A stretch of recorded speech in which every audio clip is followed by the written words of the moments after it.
In this episode of Pop Culture Weekly, I talk with Howie Mandel all about season 20 of America's Got Talent, where you can audition, and we have a giveaway to send you to the front of the lines for auditions. And Amanda Baez joins me once again, and we talk about all of our favorite movies and maybe music too of 2024. Let's go. Welcome to Pop Culture Weekly with Kyle McMahon from iHeartRadio. Your pop culture news, views, reviews, and celebrity interviews on all the movies, TV, music, and pop culture you crave weekly. Here's Kyle McMahon. Hello, and welcome to Pop Culture Weekly with Kyle McMahon. I, of course, am Kyle McMahon, and I thank you once again for joining me in this brand new episode of Pop Culture Weekly and the first one of 2025. Amanda, how are you? I'm good. How are you? I'm doing good. How was your New Year's? It was good. Yeah? Yeah. Did you do anything fun? No.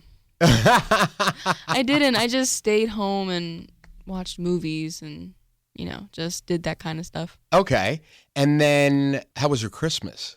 It was also the same thing. Yeah? Yeah. Did you watch any good movies? Well, I watched Night Bitch with Amy Adams. How was that? It was really good. Was it? Yeah. Okay. I haven't seen it yet, but it's on my list. So it's like kind of weird looking at it because it's like about a mom who's really going through the pressures of, I guess, society, being a good mom. And it's not normally a movie that I would put on. Yeah. But I love Amy Adams. Yeah. So I was obviously going to tune in for it. It's about her turning into a dog. Oh. And I kind of like, the weird kind of stuff. So I wanted to see how they would execute that weird plot. Okay. And I kind of liked it. All right. Awesome. All right. So I'll bump that up. I didn't realize that it was about her turning into a dog. Oh, yeah. It's in the trailer. Like, thinks that she's going, I guess, feral. Yeah, I thought being she a mom? was. Yeah, I thought she was a what's it called? Werewolf. No, okay. They kind of go into that direction, but instead of being a wolf, she's like a dog. You're going to look at the movie, you're going to be like, what the heck am I watching? Yeah. But I don't think that it's meant to be taken as seriously. Okay. As, some people might think it would be. Yeah. But I just think that it was, a different approach to, I guess, like managing motherhood or parenthood in general. And it was just not serious. It was kind of funny. Okay. I didn't realize that. All right, cool. Did you watch National Lampoon's Christmas Vacation? No. What? I thought you had tickets. Okay, hold on. When I went to the Regal app to purchase it, it was gone. Regal didn't, I guess, go through. I don't know. Because I wanted to watch it on the big screen. It was available on Regal. So I look on Christmas Eve, and it's gone. And I'm thinking to myself, no, I swear I was ready. I have the unlimited app. I had nothing to lose. Yeah. So I didn't watch it. All right. I don't know what happened. I told my sister too because we were going to watch it together, and it wasn't on hers either. So she was like, "Oh, they must have taken it out." That is so weird. I was so upset. Yeah. Now you have to wait a whole year. Well, I'm probably just going to watch it, just to get it over with. Okay. Just okay. I feel like it's time. It is time. It's well past That's time. what I get for trying to be spontaneous and watch it, So, Squid Game Season 2 came out, Christmas night or whatever. Mm-hmm. And I have been, watching an episode or two a night. And so last night I was so tired, but I had one episode left and I'd already watched 1.5 episodes. And I'm like, it's 3 a.m. Yeah. I'm too tired. I couldn't keep my eyes open. And then I'm like, but I need to know what happens next. It's the last episode of the season. Mm-hmm. So I ended up staying up until 4:30 or something this morning and watched it. It is so good. I love Squid Games so much. You haven't watched the new season yet, right? I haven't. It is one season that I do want to watch because I really enjoyed the first season. Yeah. And I don't know. I just feel like I didn't expect for them to do a season 2. I know. I felt like it was pretty self-explanatory in the season 1. But when they announced that they were going to do a season 2, I was really curious to see how they would execute it. I was thinking to myself, well, what more could they do besides another game? We've already seen this before. What could they bring that's new? But the trailer looked good. It is so good, and it's really smart how they do it. And season 3 comes out this summer, which is basically like season 2, I feel like is like the first half of the story. Really? Of this next chapter of the story. So like season 3, I feel like is the second half of the so like next part chapter. 2, part 1. Exactly. Yeah. It's more like that rather than like season 1 was, like you said, self-contained. Season 2 ends on a cliffhanger that will... Oh, really? Like multiple cliffhangers. Oh, so it's like a continuation for season 3. Exactly. Okay. So, and apparently they filmed season 2 and 3 together. Oh, okay. So it's supposed to be like a whole cohesive thing. But it's really, really good. I can't wait till you watch it so we can talk about it because it's, oh my God, I love it. Are there so any much. new games or are they all like the same games? There is a new one. I don't remember one of them being in the first season. Okay. And then there's some twists on the games. Oh no. Yeah. So, Okay. yeah, it's awesome. I love it so much. And now I have to wait until, The summer. 6 months, 7 months. Well, it's better than waiting, I guess, 2 years. Yeah. Because apparently Netflix is very good for taking Their a grand old millennia time. to Yeah. like make a new season. Yeah, absolutely.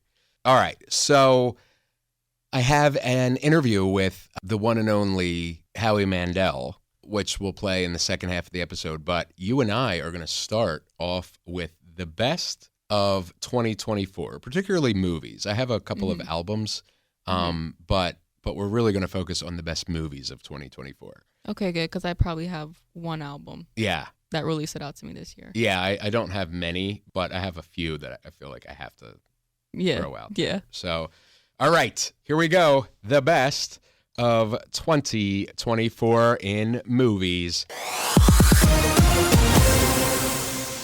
All right. First of all, wow, what a year in movies. Oh, definitely. Well, okay, let's start with... No, I have a list of like my top 5 that is in order of like... Oh, in order too? Yeah. Okay.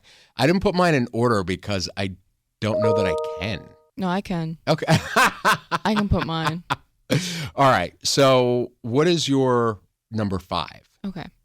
My number 5 is Twisters. Ooh. I loved Twisters. Yeah. Last year. And when I first watched it, I was a little bit upset about the tornadoes and not being as, impactful as they were in the first one. Yeah. But I looked past it because I thought the storyline was pretty good. Yeah. When I watched it the second time, I told myself, this isn't, you're being too critical here. Okay. It is a disaster movie. I understand that.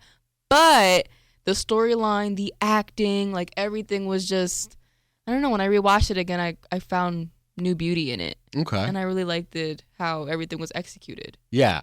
It is. And you and I talked about this when it came out. Yeah, and I think I was hating on it. Well, you loved it, but you hated it. I didn't hate it. I hated it. Well, I hated how the twisters and the tornadoes, they weren't massive. Like, in the first movie, those things were big, and in the second movie, they were like little babies. Like, they were like tornadoes on Ozempic, very skinny. I don't know. Like, it was just very, very, like, I didn't feel, besides that opening scene, the opening scene was like the only scene where I was like, oh my goodness, like this is a disaster film, but.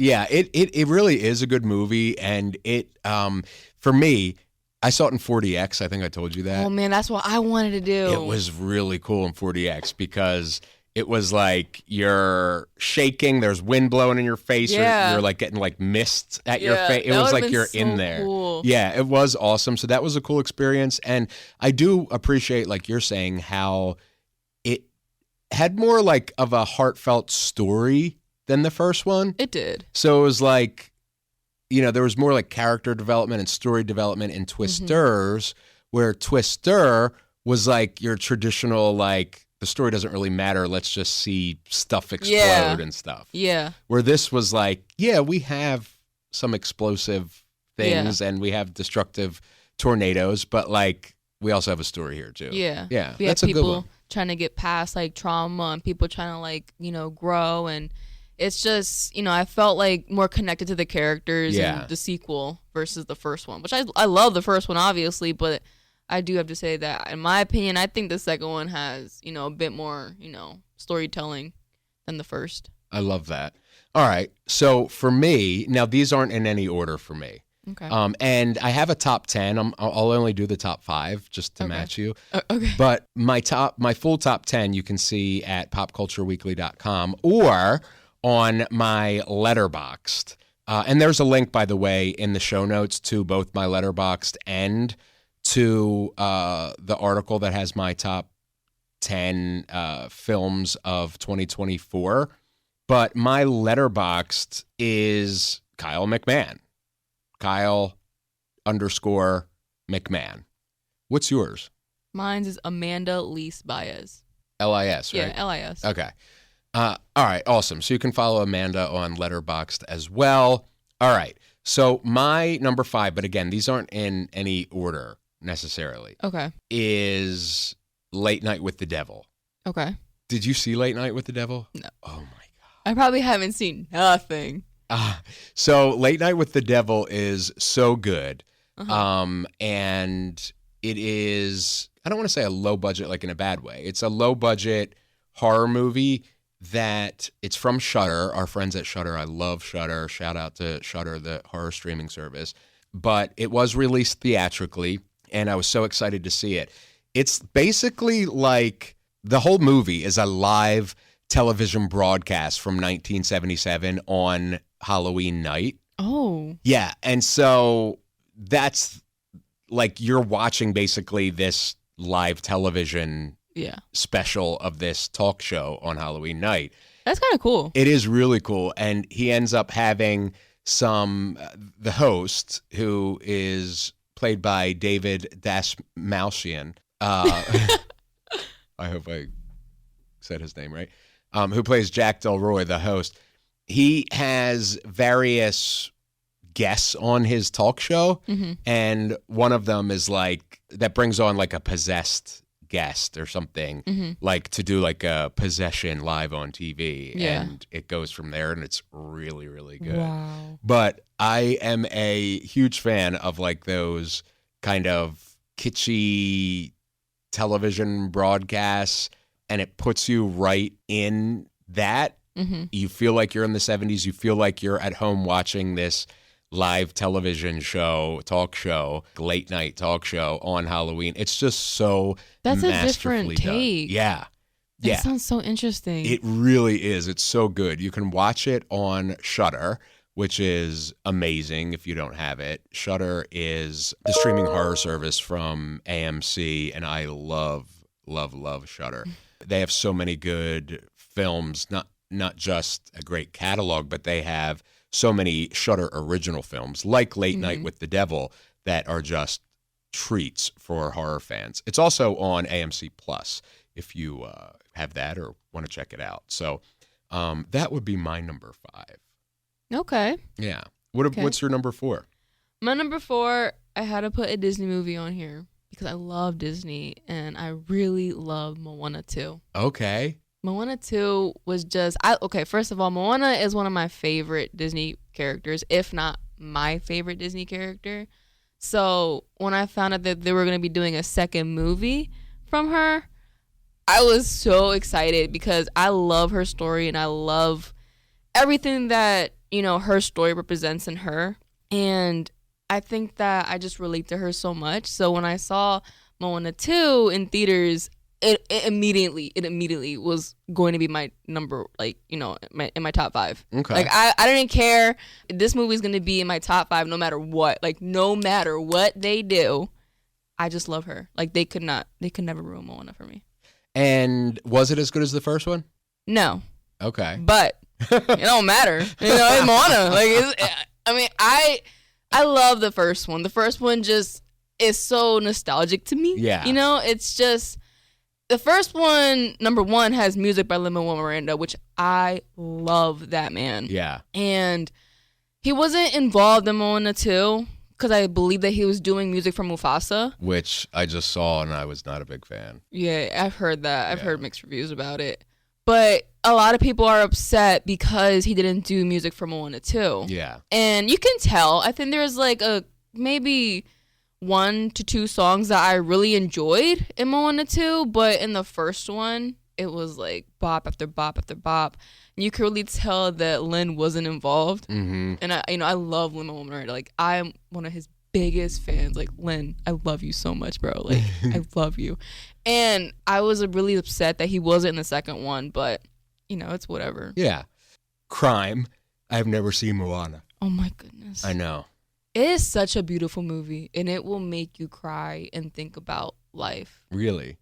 Well, maybe for me, because I'm just like, I just love the ocean. I love nature. I love Polynesian culture. So maybe for me, it's more like I'm taking it like more seriously. Yeah, yeah. But it's a movie where it just makes you think about how you can do things with no one supporting you. Because the basis of the movie is that she is trying to become a wayfinder because that's what her people originated from. But nobody wants to be a wayfinder anymore because the ocean is kind of wild. And so she embarks on this journey without knowing anything. She's basically driving without a license, and it's like she goes through so much stuff and she finds herself and she like helps people. And it's a beautiful story mixed in with like Polynesian culture that I've never seen, to that extent be brought to life, which I love. French Polynesia. I love, Samoa. I love all of that kind of stuff. And the people are just so beautiful. And seeing, that culture be brought to life through a Disney character just really touched my heart when I first saw it in 2016. And I never, ever forgot how I felt when I walked out of the theater after seeing that movie. So Moana 2, I love Moana. Like, I don't know. So are you excited for Moana, the live action? Oh, yes. I love Moana so much. I'm excited for everything that is involved with her. When I went to Epcot in 2023, they were building the Moana Journey of the Water experience.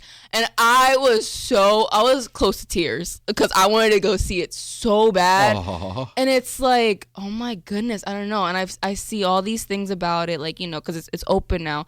I want to go so bad. That would be the first place that I go to because I don't even know what I would do if I was to go there. I feel like I would just be so overjoyed because I just love that character. It's interesting because when I was at Disney last month, I did not do Moana Way of the Water or whatever it's called. Oh my goodness, you should. But I am going back and I will now. I'll watch Moana now for you. Well, I love it. I feel like I also really like it because I'm a big ocean advocate. Like, I love the ocean. Yeah. Like, I love... Since I was a child, I've had this fascination towards the ocean where I just, want to study, the ocean and be everything, scuba dive and do all this stuff. So, like, seeing her character felt like watching me on the screen, like how much she respected and how much she was, like curious and how much she appreciated it. The ocean, I was like, that's literally me. That's literally me.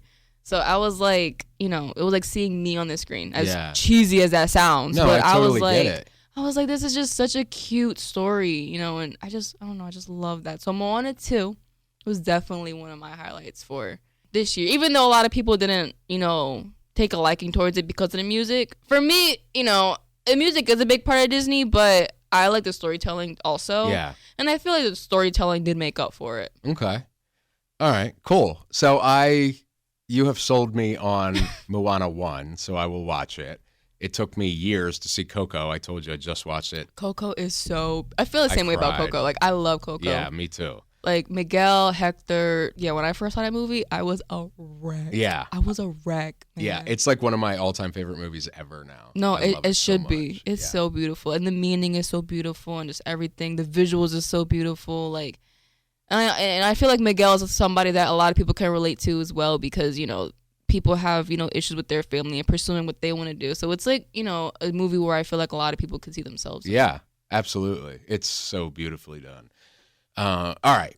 So next up for me is, and again, this is no order, Deadpool and Wolverine. Okay. I'm a huge Marvel Studios fan, and I love Ryan Reynolds. I love Hugh Jackman. I love Hugh Jackman as Wolverine. I love Ryan Reynolds as Deadpool. To have them together in a Marvel Studios movie, in a movie from Marvel Studios, in the MCU, the Marvel Cinematic Universe, was like a dream come true for me, and I absolutely loved it.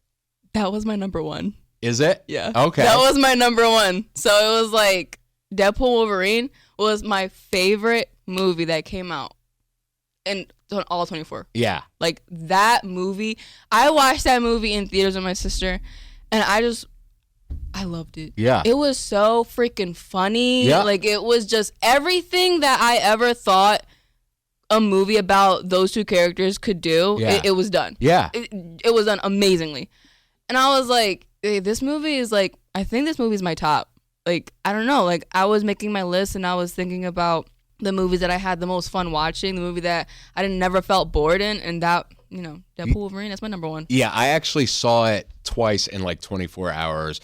I saw it the Thursday when it came out or whatever, you know, at 7 p.m. or whatever. Then I drove to Tennessee because I go every month to visit one of my best friends, Cody, who's out there for a job, and drove to Tennessee, get up with him, and he first thing I do when I get there is like, let's go get food and then go see Deadpool and Wolverine. I'm like, I saw it last night. And he's like, oh. And I'm like, no, I want to see it again. Let's go. You know what I mean? And I had just as much fun the second time. Yeah. Like, it is so, all the things that you said are so true. It's like, it's just smart. It's funny. It is exciting. It's like what a big Hollywood blockbuster should be for me, you know? And there's so much Easter eggs, as there always is for MCU movies, but especially for this. Yeah. Especially with like it's kind of like a love letter and a goodbye to the Fox X-Men Marvel movies. So it's like, you know, shutting down that as it opens up the door for them in the Marvel Studios movies. It's just so good. I love it so much. And I think it's just refreshing because very rarely do movies have humor like them. Like those, yep. You know, and I love that kind of like dark, sick kind of humor. Yeah.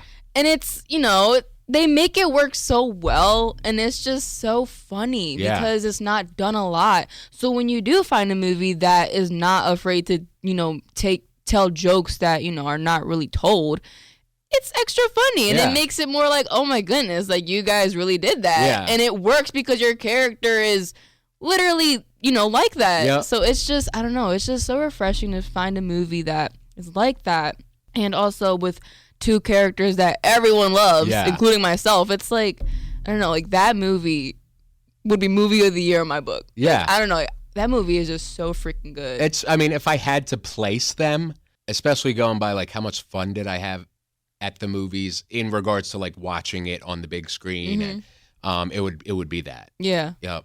Yeah, I really did love it. And the Madonna sequence with Like a Prayer. Oh my goodness. Is just genius. You know, let me tell you something about Marvel.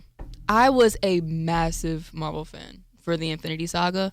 Listen, every single Marvel movie that came out, I was front row up until like Endgame. And I don't know what happened in Phase 4. I really don't know. And, you know, there's been a couple of like shows and movies that I've watched where I do enjoy. You know, I liked WandaVision. I liked Agatha all along. But nothing really like gave me the chills or like an Infinity Saga, you know?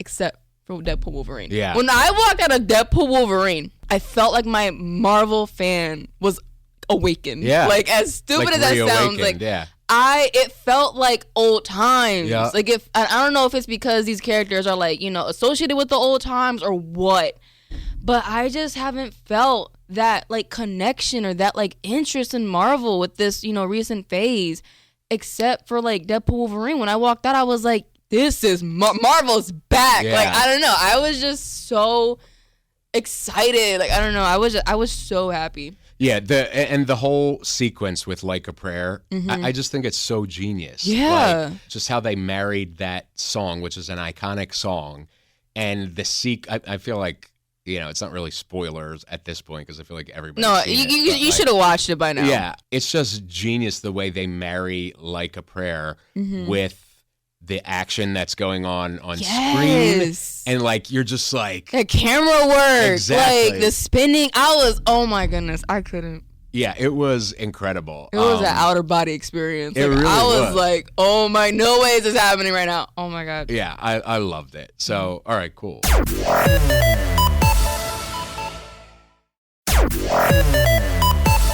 Well, what's your next one? Okay, my third one.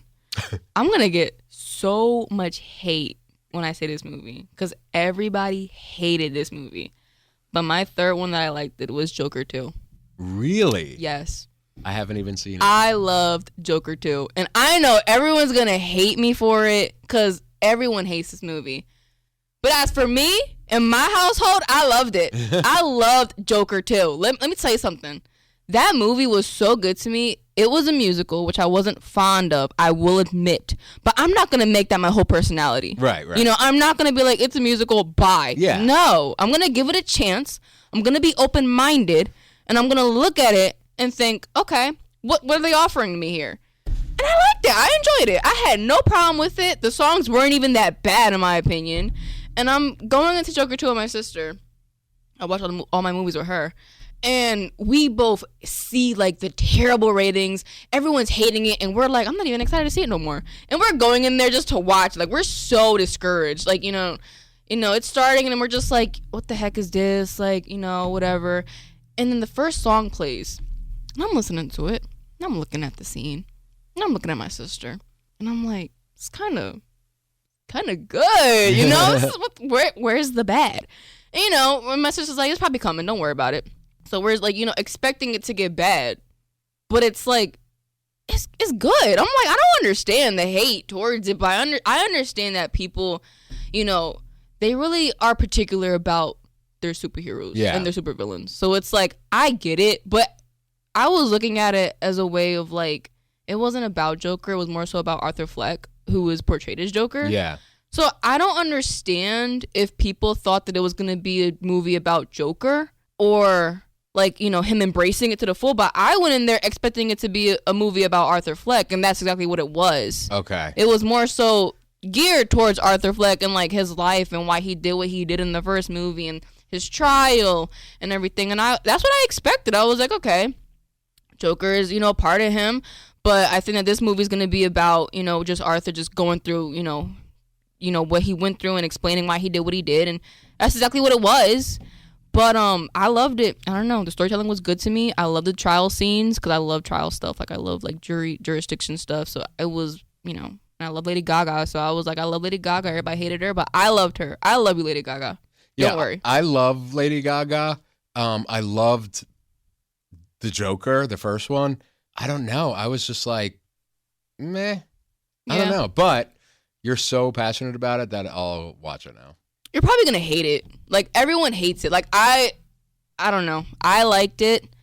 But then again, I'm not like a big DC fan anyway. Me either. So it's like, I know that people take the Batman and like the Superman. I do love Batman. And the Joker stuff like so seriously. Like, they're like very, very protective of these characters. So I can understand why they may be a little bit upset or a lot upset with how a certain character that they love is portrayed.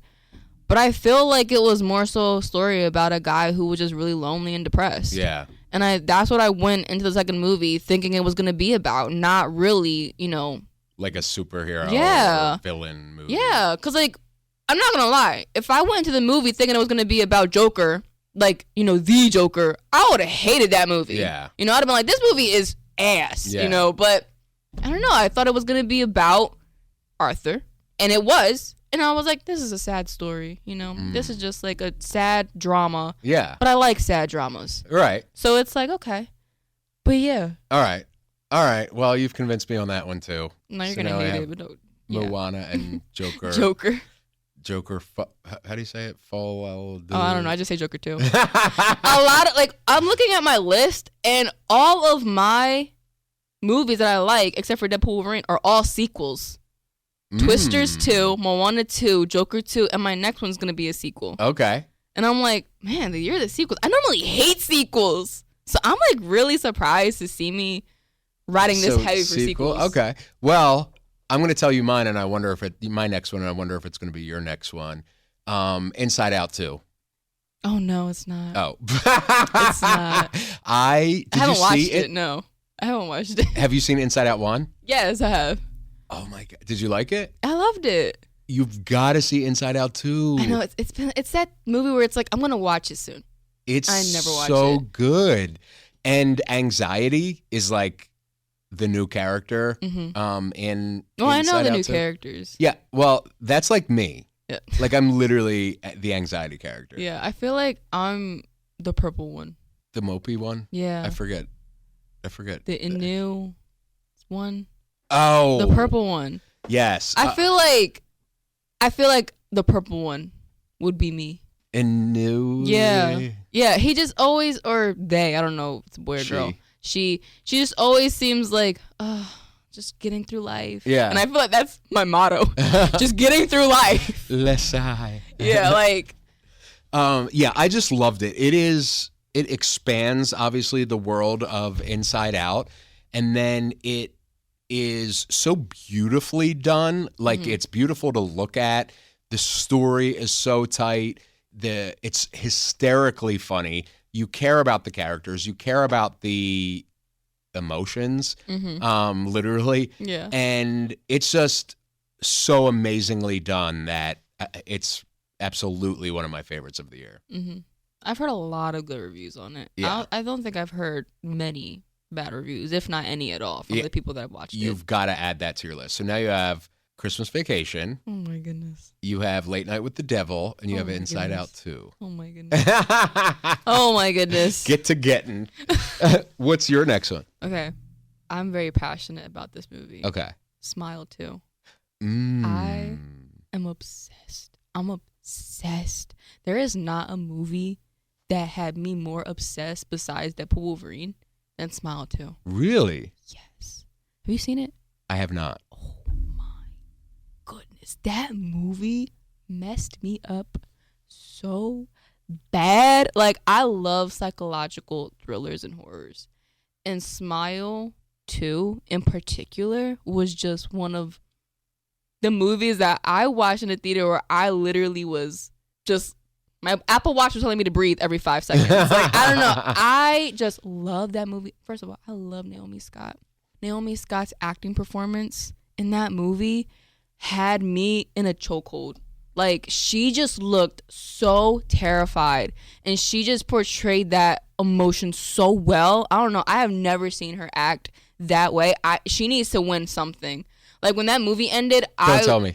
Oh, no, I'm not. When that movie ended, I was like, if she doesn't win something, I'm going to have to do something. I'm going to have to email. I'm going to have to start a movement. I'm going to have to, I don't know what I'm going to do. But if she does not win something for that acting performance, why?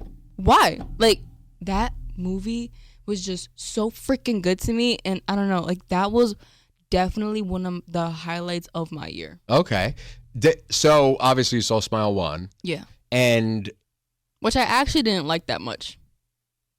Interesting. Okay, so I didn't love Smile 1 either. That's why I didn't see Smile 2. No. Okay, listen. I get it.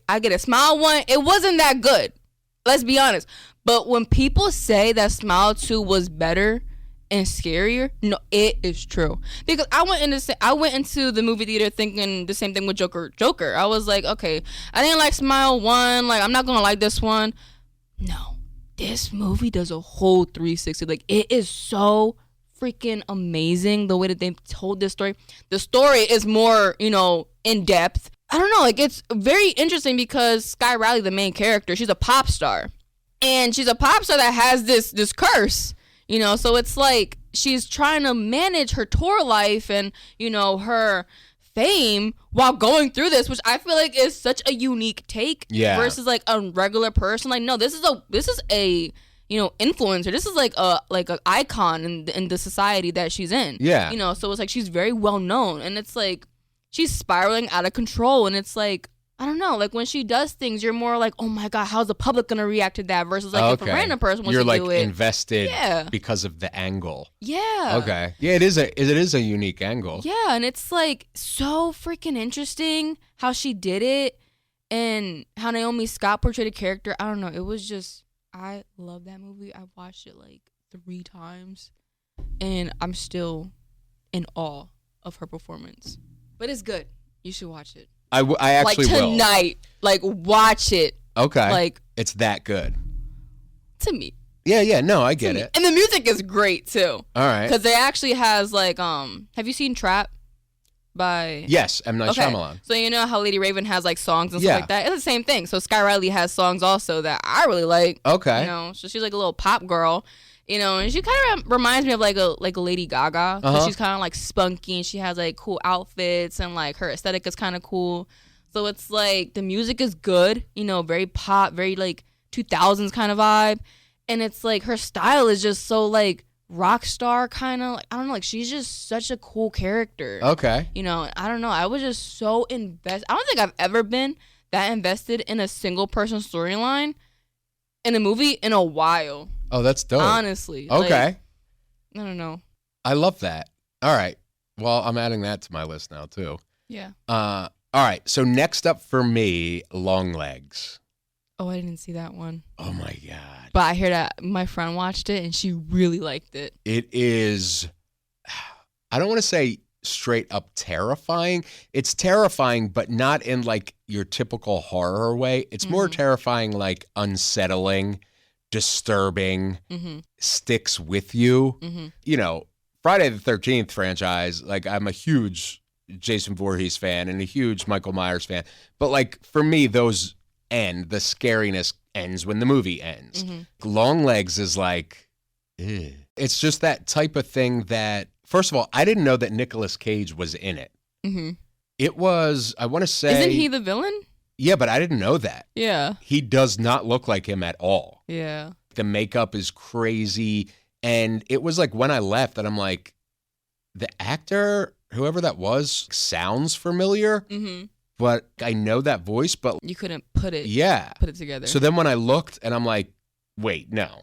You know, and then I like Googled it more. Yeah. And I'm like, that is him? Holy crap.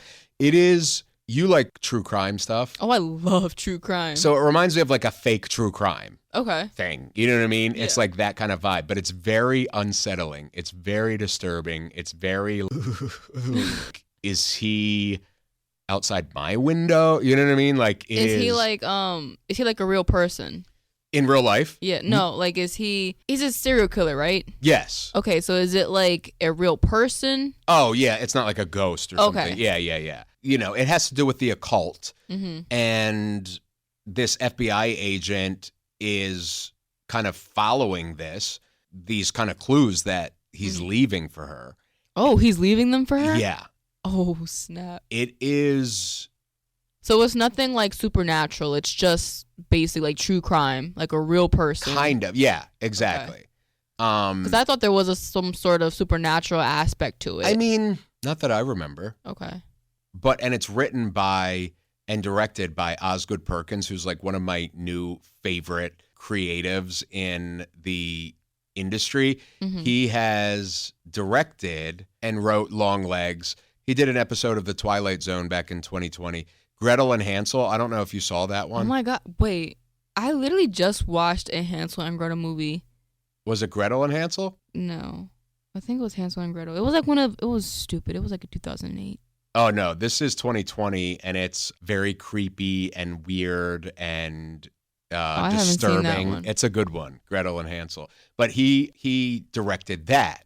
Okay. And he's also doing The Monkey, which is coming up. I think that comes out. It does. It comes out in February. Oh, I've seen the trailers for that. Yeah. He wrote and directed that based on a Stephen King story. Yeah. And that looks really crazy. But he's one of my favorite up-and-coming directors.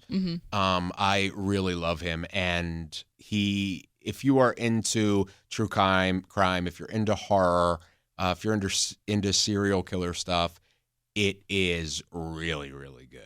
That's everything that I like. Yeah. Literally everything I like. Yeah. You will love Longlegs, and you've got to watch it. Okay, I'll add that. What's your next one? That was it. It was Deadpool Wolverine, my number one. Oh. So I already did my top 5. Okay. Well, my last one, and again, in no order. I mean, I would say Deadpool and Wolverine if I had to pick a number one of the year. But my last pick is Nosferatu. Oh, yeah. Oh, everyone's talking about that movie right now. It's like every time I log into social media, somebody's talking about it. You have got to see it. It is so good. It's a essentially shot-for-shot remake of the silent film from like what, the 1922. Was it 1922? Mm-hmm. Look at you with your It's because I saw it on Letterboxd, the original one, and I was like, who's this? And it was 1922.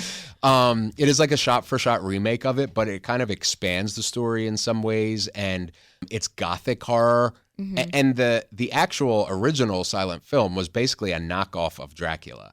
In fact, there was like the Dracula story. Yeah. And in fact, there was some kind of scandal where they were like, you're basically ripping off Dracula. I've heard a little bit about that. Yeah. So this one is done by Robert Eggers, who Robert Eggers is like another one of my new kind of up and coming favorites. I mean, I'm saying up and coming. He's been doing stuff for 10 years, but he did The Witch, which I don't know if you've ever seen that movie. Oh, that's crazy. The Lighthouse with Robert Pattinson. Oh, no, I haven't seen it, but I know of it. Oh, that's another good one. The Northman, which is great. That's more of an action-y film. And then Nosferatu. He is insanely talented. He's one of my favorite directors and writers. And Nosferatu is just like a love letter to not just classic horror, but it's a love letter to like gothic horror. It's a love letter to classic horror. It's a love letter to vampires.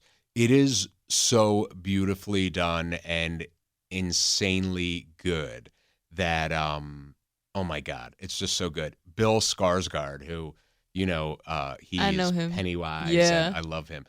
He plays Count Orlok, who is the vampire figure in the film.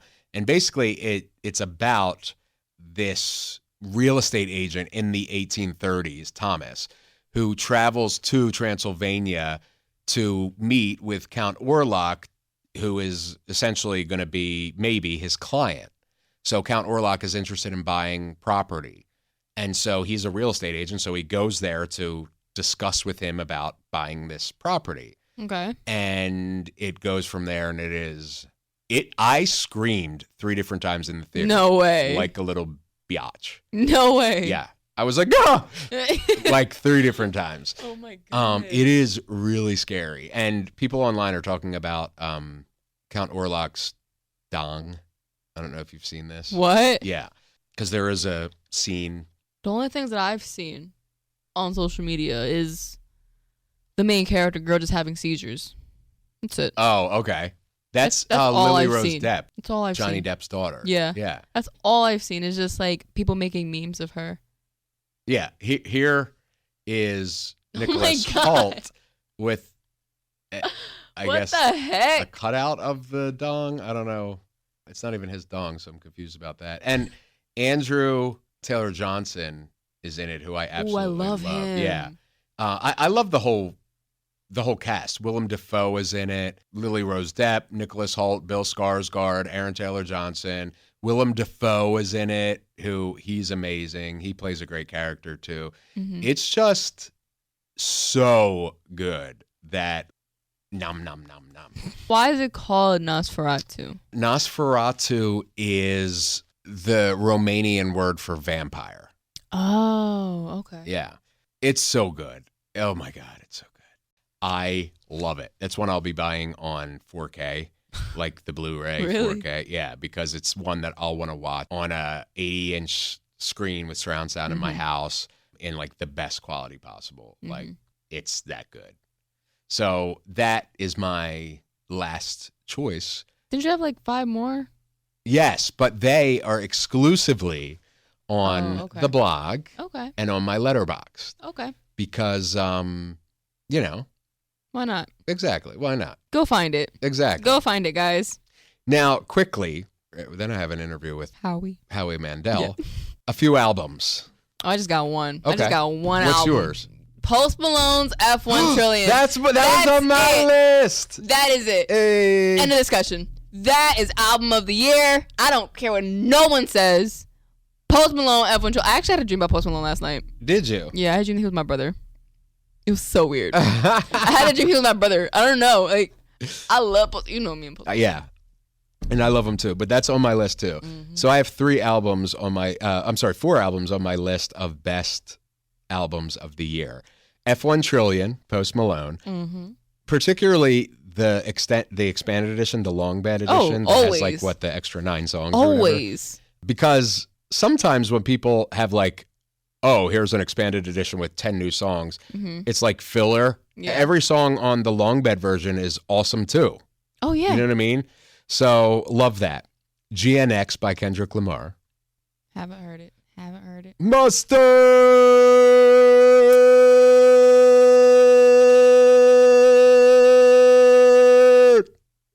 I must be getting old. Okay, well, now I feel like an idiot for doing that. I don't. You have no idea what I'm talking about? No. The memes with mustard? No, I don't. What memes? I guess I'm too old for this. What? I'm older than you. I don't know. I don't know. Do you not like Kendrick?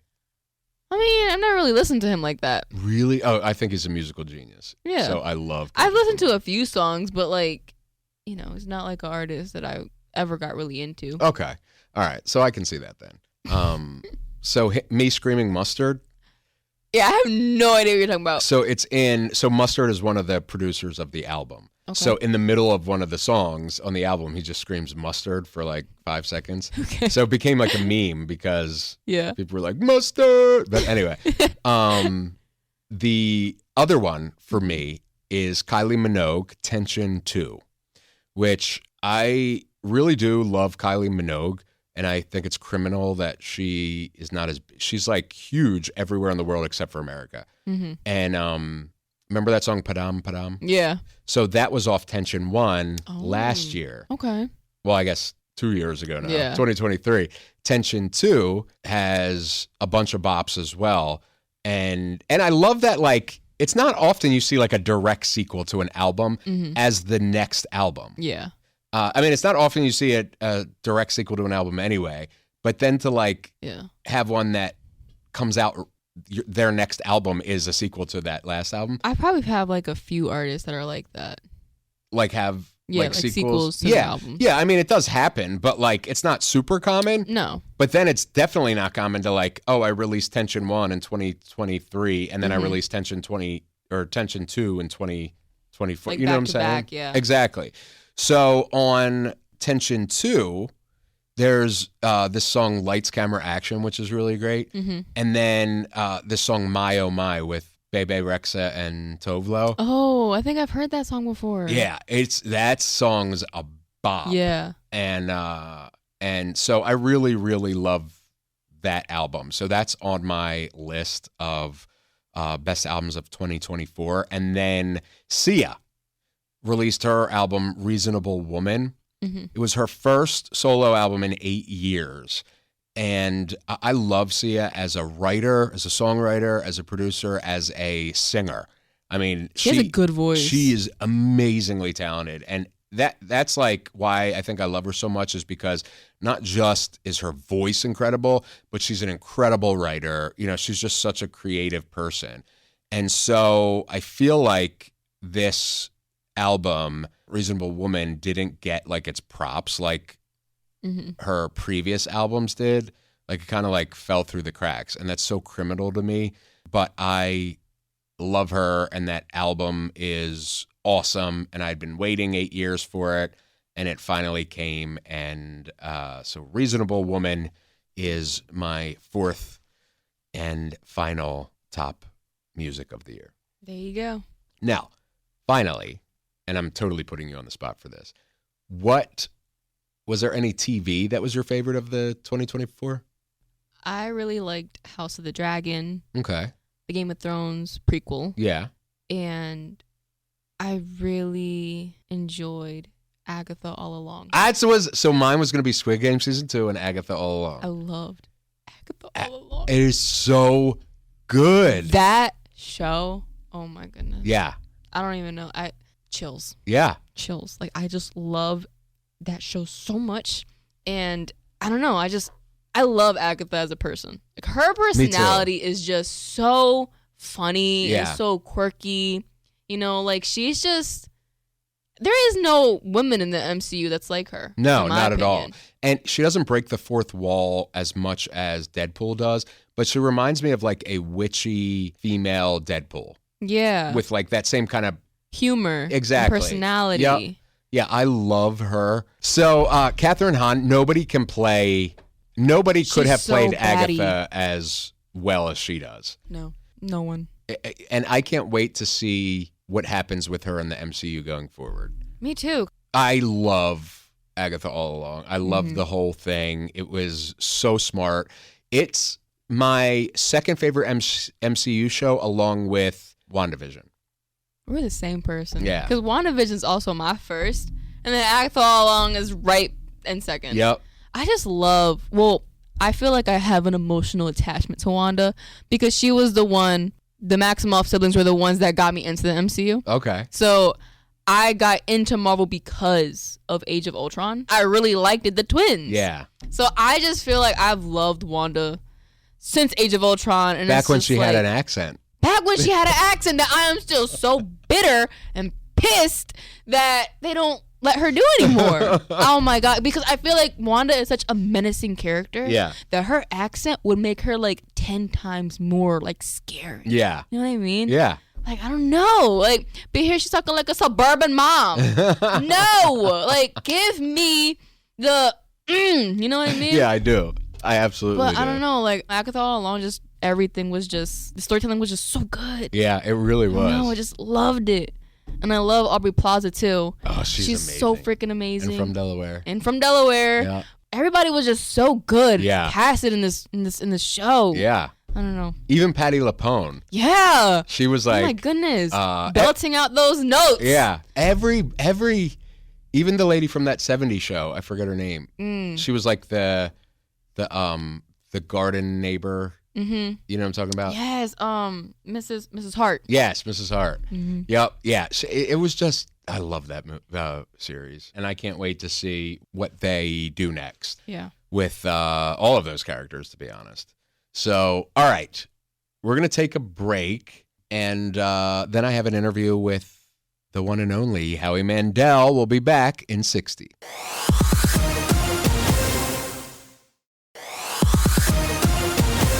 All right. So that was our best of 2024 movies, a couple of albums and a couple of shows. I'm excited to talk to Howie Mandel. Do you watch America's Got Talent? Yeah, every season. I started when I was young.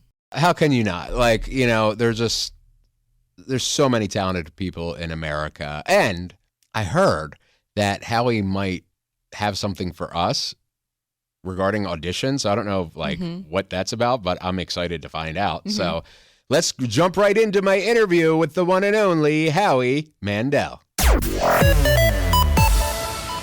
How are you, Howie? I'm doing good. How are you? I'm well, thank you. Thank you so much for speaking with me. I appreciate it. My pleasure. So you are preparing for auditions right now for the 20th season of America's Got Talent, right? We're looking to get people to audition. There are certain live dates that they can go and show up and do and show the producers their wares. Or if they can't make it from now till February, if they record themselves, they can send a tape in to agtauditions.com, and they'll be seen, and hopefully they get on the show, and then I get to judge them, and then they get to be the winner and get $1 million. I love that. You have been kind enough to give us 3 passes to front of the line for auditions, right? Right. So if you think you have what it takes to be on the next season, you guys are giving away front-of-the-line passes for the online audition taking place on January 24th, where you'll virtually meet an AGT producer, the person who makes the decision of whether you're going to get on the show or not. You know, listen, every year tens of thousands of people audition, so they kind of weed out what they believe is worthy. And what could be worthy is anybody, any age, doing anything. You know, we're not just a singing or a dancing competition. It could be anything. You know, there was a guy by the name of Horse a few years back whose thing was he could get kicked in the nether region. He didn't win the show, but he ended up with 6 episodes on MTV that was like a Jackass show. A lot of these people go on and do things, and if nothing else, raise awareness to who they are and at least start a career. You mean only one act per season wins the $1 million and becomes like the janitor last year, Richard Goodall. Yeah. Goodall. But a lot of people go on. If you go down the strip in Vegas, every second hotel, the room is an AGT name, and not necessarily somebody who won. You know, right? If the Magic Dragon has his own room, he didn't win. He's funny. He does magic. He's been playing there forever. Jabberwockies, I don't know if people realize that they were also AGT contestants. Yeah. So it doesn't matter what you do, you got to just give it a shot. And who do you... And in fact, Richard Goodall is now not only a $1 million winner and his life has changed forever, he's opening for me. That is awesome. I do stand-up.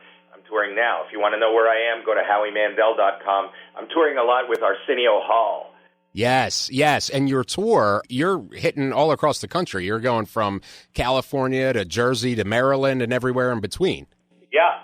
And if you want to come see me on tour, don't bring the kids. It's not the same as AGT or Deal or No Deal, which starts again in January, because it's not network TV. So I don't really edit myself. Right. You know, so it's definitely adult fare. You know, and then it's also adult fare on my podcast. I do a podcast with my daughter called Howie Mandel Does Stuff. Yes, I love it. Your podcast, you should subscribe to that. Or I do one with Harlan Williams, too, called When a Stranger Calls. And what do you love about doing the podcast? It's just Howie uncut, doing whatever he wants to do? I like that, you know, I get to sit with my daughter and meet people and hear things, and things happen. It kind of is uncut. Dana White walked off. I'm still trying to figure out why. Yeah. Billy Corrigan last week told a story he's never told anybody that made headlines all over the nation about him and Bill Burr may be related. I don't know what that's about. We have a lot, you know, people come in. Michael Bublé came in and jammed with my band. Sonny and the Black Pack is a band that I found on TikTok. There's now our house band at the podcast. Like, anything could happen. There are no rules, no rhyme, no reason to whatever happens. We just have a good time, and I get to sit with my kid. Yeah, and it's a bit different than network television, right? It's nothing like network television.